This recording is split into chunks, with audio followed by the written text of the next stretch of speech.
Mas então, entrando um pouco no assunto, vamos colocar historicamente o que é o neoliberalismo e a diferença dele para o liberalismo, né? Você falou, já começou falando sobre liberalismo um pouco. Quem quer começar aí? Gustavo, Não, Vamos posso lá. começar. Eu acho que é primeiro interessante pensar que o neoliberalismo ele vem num contexto histórico muito importante, porque é um contexto histórico em que o capitalismo mundialmente se encontra muito abalado por uma série de razões, né? Ah, Então isso vem sobretudo a partir de 73, com a primeira crise do petróleo, em que a economia dos Estados Unidos vai se ver num lugar de muita dependência em relação a esse recurso produtivo. E aí são várias movimentações que vão ser realizadas para poder fazer com que a burguesia volte a ter as mesmas taxas de lucro que ela tinha antes, né?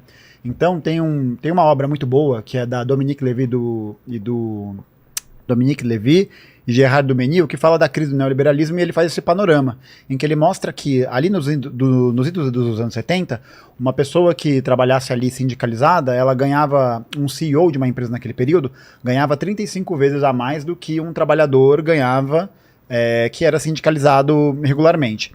E aí o que acontece é que com a queda da taxa de lucro das burguesias internacionais, e elas se expressam de várias maneiras, né? Porque quando a gente pensa burguesia, a gente acaba pensando muito, a gente pode acabar sendo levado a pensar em figuras muito específicas, né? Em como se fossem esses totens neoliberais, né? Então a gente pensa num empresário malvado, em alguma coisa nesse sentido. Só que todos esses fundos começam a perder muito dinheiro, começam a perder muito recurso, né? Justamente porque naquele período a gente tinha uma União Soviética muito forte, né? A gente está pensando aqui nessa centralidade, a gente está pensando nessa relação, porque esses ideários neoliberais, eles vêm justamente dos países centrais do capitalismo, né? Então a gente tem uma União Soviética bastante forte, um movimento dos trabalhadores mais organizado, mais ativo, e aí esse momento, né, o neoliberalismo vem como um requentado de algumas teorias que haviam sido escritas 30 ou 40 anos antes, pela chamada escola austríaca, né, que vai defender a perspectiva de que é isso, as livres negociações, o livre mercado se presta a realizar qualquer tipo de ajuste, qualquer tipo de coisa. Então, que a liberdade das pessoas, né, seria o fio condutor para que as relações econômicas naturalmente, né? Então acho que esse ponto é muito importante, sem intervenção, se ajustem porque as pessoas sabem o que é bom para elas, né? O valor de cada coisa. Exatamente. E aí existe essa perspectiva desse requintado dessas teorias, e que são teorias, Vilela, que tem um fundo muito problemático, né? Se a gente pega, por exemplo, as formas como Ludwig von Mises, Milton Friedman, Ayn Rand, todas essas pessoas que foram esses emissários, são pessoas profundamente, não só conservadoras, mas são muito reacionários, né? Porque defendem uma perspectiva de sociedade que vai defender. Por exemplo, o Friedrich Hayek vai dizer que se uma pessoa ela se tem alguma pessoa que está, por exemplo, num status de uma mínima segurança econômica e tal, mas ela está colocada sob uma força de algum estado, se ela tem alguma diretriz nesse sentido, ela não é mais livre do que uma pessoa que vive em situação de rua e que pode fazer o que bem entender. É esse nível, assim. Entendi. Então, tipo, é uma... Para assim dizer, é o sonho molhado dos anarcocapitalistas, né? Que é essa perspectiva bastante ligada a uma tendência de diminuição total das estruturas de Estado, né? Eu acho que aqui é importante porque ao mesmo tempo que você tem uma diminuição da estrutura do Estado para poder garantir uma saúde pública, educação pública, soberania nacional, uma política energética e tudo mais, você tem ao mesmo tempo a utilização do Estado para poder garantir o livre mercado. Então, os aparelhos de Estado, repressores do Estado... É uma contradição, porque não quer o Estado interferindo, mas depende do Estado para manter aquilo funcionando. Eu acho que é uma regulação. Eu acho que é uma contradição, mas não é tanto assim uma contradição. Porque quando a gente para analisar o que as burguesias estavam querendo nessa contraofensiva que a gente chama, faz total sentido. E a primeira experiência de laboratório neoliberal que a gente vai ter vai ser a ditadura pinochetista, que vai ser a ditadura do Chile. Por quê? Porque em 73, né, só para poder esclarecer, o Salvador Allende, que era presidente do Chile, vai ser eleito numa coalizão, numa frente ali de esquerda da unidade, acho que a frente esquerda era a Unidade Popular, né, o nome da frente, né? Ele era do Partido Socialista. Ele era do Partido Socialista. Aí vai ter essa eleição, e o Salvador Allende, como o Jones havia apontado, é um social-democrata.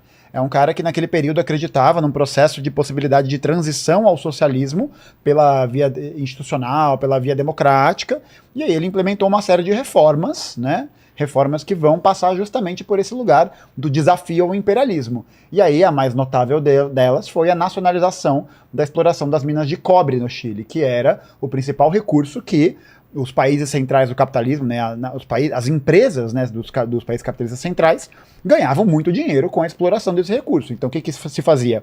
Você explorava as minas de cobre no Chile, você tirava o cobre, mandava fazer, né, enfim, né, fazer ali o processo de desenvolvimento do produto ali, daquela matéria-prima, e aí o país, né, do terceiro mundo, da periferia do capitalismo, comprava, exatamente, compra de volta, e aí nessa relação você mantém uma relação de dependência, né, eu acho que isso é bastante importante, porque é essa relação de dependência que sustenta a estruturação desse lugar de um país que enfim, que a gente chamaria de terceiro mundo. E aí o Salvador Allende faz uma série de reformas nesse sentido, e aí isso começa a incomodar muitos grupos dessa classe dominante, sobretudo grupos ligados nos Estados Unidos, do Reino Unido, que têm seus negócios aqui e que serão prejudicados. E aí, em 73, a gente tem um processo, um avanço cada vez maior da extrema-direita no Chile, que começa a crescer desde antes de 73, mas ele vai ganhando cada vez mais força, e aí, em 73, né, com apoio, né, um apoio que não é só um apoio moral, né, com apoio logístico, militar, econômico, dessas classes dominantes dos Estados Unidos, desses países, vai aplicar um golpe de Estado que vai literalmente matar o Salvador Allende, né? Então o Pinochet, que é o grande representante, né, que vai governar o Chile de 73 até 1990, vai ser o cara que vai aplicar esse golpe, e aí ele vai passar a implementar essas políticas neoliberais que vão destruir qualquer tipo de perspectiva que o Estado chileno pudesse criar para poder garantir a sobrevivência da população sob esse argumento. O Estado é muito caro, o Estado é ineficiente, o Estado não consegue servir. Corrupto. E é muito dessa brisa de servir às necessidades da população, numa coisa bem abstrata, né?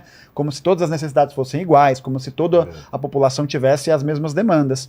E aí a questão é que o exemplo chileno ele é muito didático, né? Porque ele mostra pra gente justamente isso que eu havia comentado antes.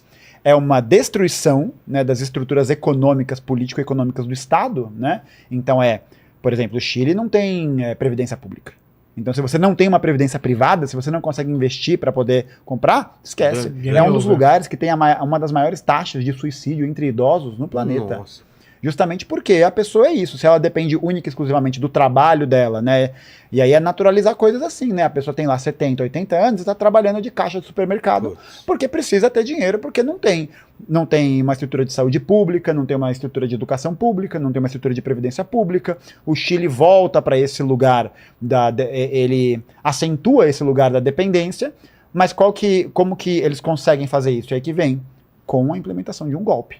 Né? É um golpe militar, é um golpe civil-militar que garante que esse programa seja implementado. Justamente porque a classe trabalhadora chilena, naquele momento, se encontrava mais ou menos ali organizada, tal, e aí na hora do pau, na hora que o negócio rolou, foi tarde demais para a reação. Assim. Houve um processo ali de uma tomada muito forte, e a repressão chilena fala por si só como fruto disso, né?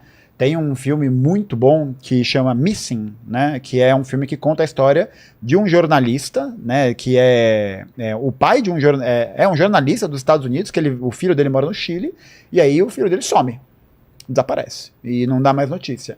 E aí a construção narrativa do filme é mostrando todo o processo de como é que foi essa ditadura. Então, o Estádio Nacional do Chile, ela tinha corpos empilhados em toda a região do estádio, de militantes políticos que foram assassinados pela força repressora, de pegar militante comunista, até às vezes as pessoas nem precisavam ser comunista, social-democrata.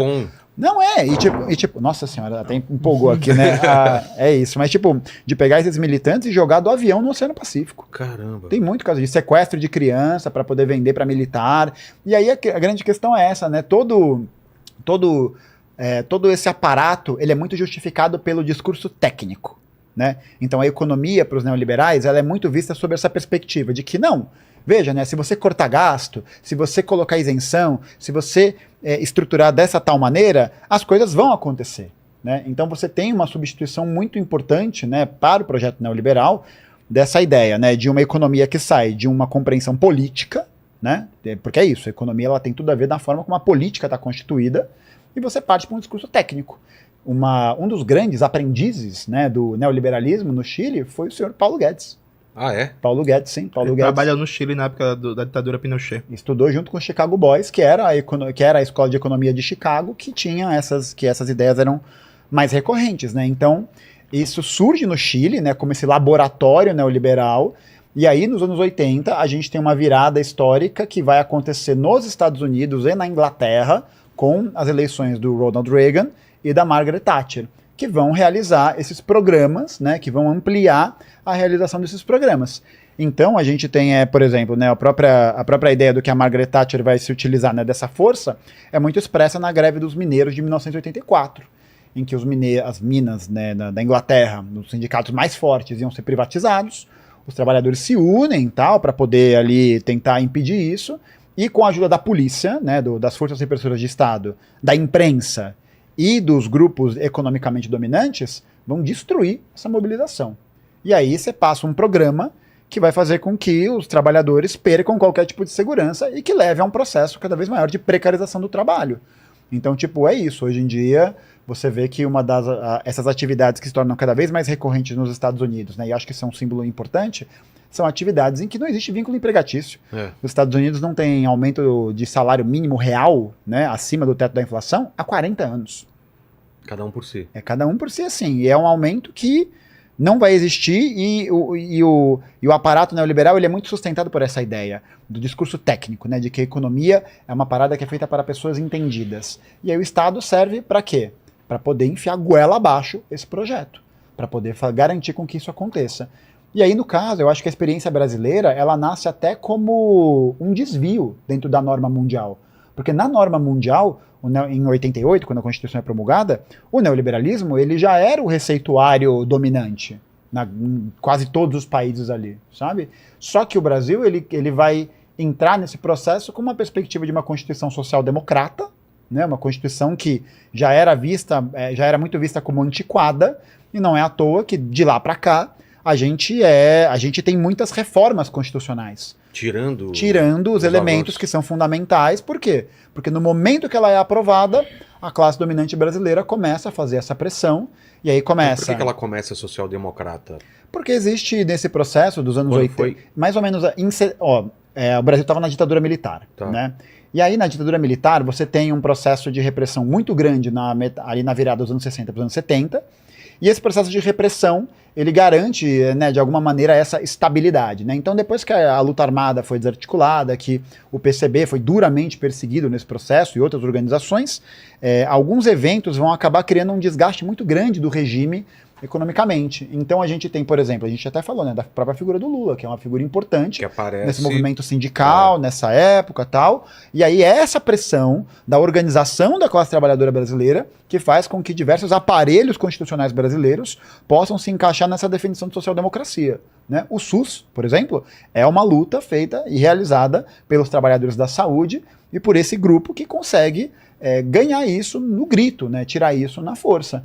Mas é até interessante porque, na verdade, o que vai acontecer nesse processo, desde 88, é um processo de desidratação, né? Então o Estado brasileiro ele vai passar por um processo muito grande de desidratação produtiva, técnico-científica, de muitos aparelhos, para poder justamente colocar o Brasil nesse lugar da dependência, né? Hoje em dia, o Brasil é economicamente muito visado por quê? Porque é um grande produtor de commodities.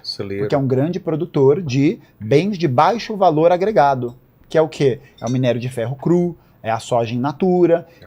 A carne. São todos elementos que vão passar por isenção fiscal, vão passar por subsídio, vão acabar promovendo a manutenção do Brasil nesse lugar. E isso foi se expressando primeiro com o Sarney, depois com o Collor, depois com o FHC.